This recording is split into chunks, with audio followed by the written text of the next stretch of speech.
നമുക്കിന്നൊരു ബീഫ് ഷവർമ ഉണ്ടാക്കിയാലോ? ആദ്യം തന്നെ ഷവർമയിലേക്ക് വേണ്ട കുബൂസ് ഉണ്ടാക്കാം. ഇളം ചൂടുവെള്ളത്തിലേക്ക് ഉപ്പും ഇൻസ്റ്റന്റ് ഈസ്റ്റും പഞ്ചസാരയും ഓയിലും ഒഴിച്ച് മിക്സ് ചെയ്ത ശേഷം മൈദയിലേക്ക് ചേർത്ത് കുഴച്ചെടുക്കണം.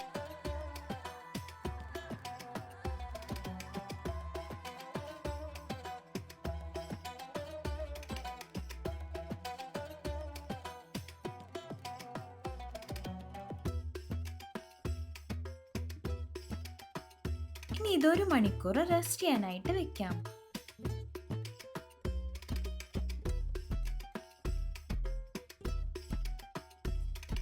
ഇനി ബീഫിലേക്ക് വേണ്ട മാരിനേഷൻ ചെയ്യാനായിട്ട് ക്യാപ്സിക്കം, ഓറഞ്ചും എരിവ് വേണമെങ്കിൽ കുറച്ച് പച്ചമുളകും കൂടി ചേർത്ത് അരച്ചെടുക്കണം.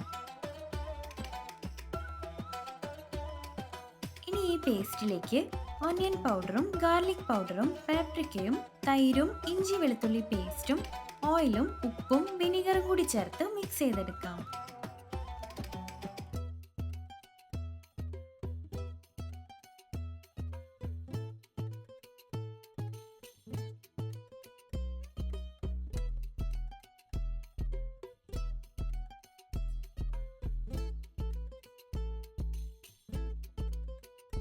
ഇതിലേക്ക് ബീഫ് ചേർത്ത് കുഴച്ച് 30 മിനിറ്റ് ഫ്രിഡ്ജിൽ വയ്ക്കാം.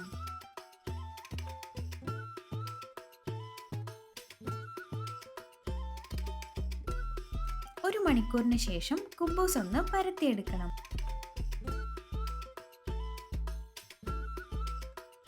മീഡിയം തിക്നെസ്സിൽ വേണം പരത്തിയെടുക്കാൻ.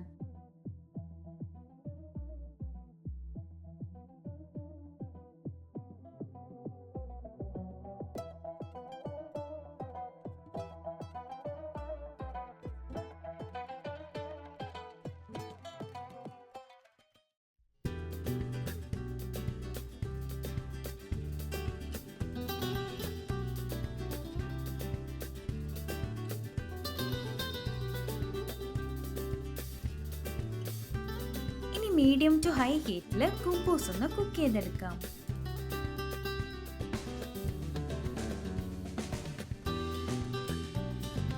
ഇനി ഒരു പാൻ ചൂടാക്കി ബീഫ് ഒന്ന് കുക്ക് ചെയ്തെടുക്കണം.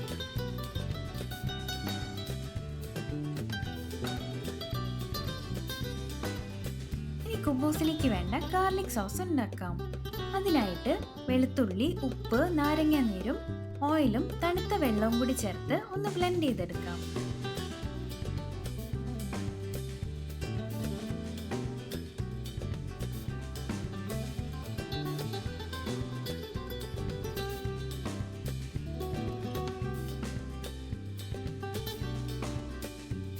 ഇനി റെഡിയാക്കിയ കുബൂസിലേക്ക് ഗാർലിക് സോസ് ഒന്ന് സ്പ്രെഡ് ചെയ്ത് കൊടുക്കാം. ഇതിലേക്ക് പിക്കിളും വെജിറ്റബിൾസും റെഡിയാക്കി വെച്ചിട്ടുള്ള ബീഫും കൂടി ചേർത്ത് റോൾ ചെയ്തെടുത്താൽ നല്ല ടേസ്റ്റി ആയിട്ടുള്ള ബീഫ് ഷവർമ റെഡിയായി.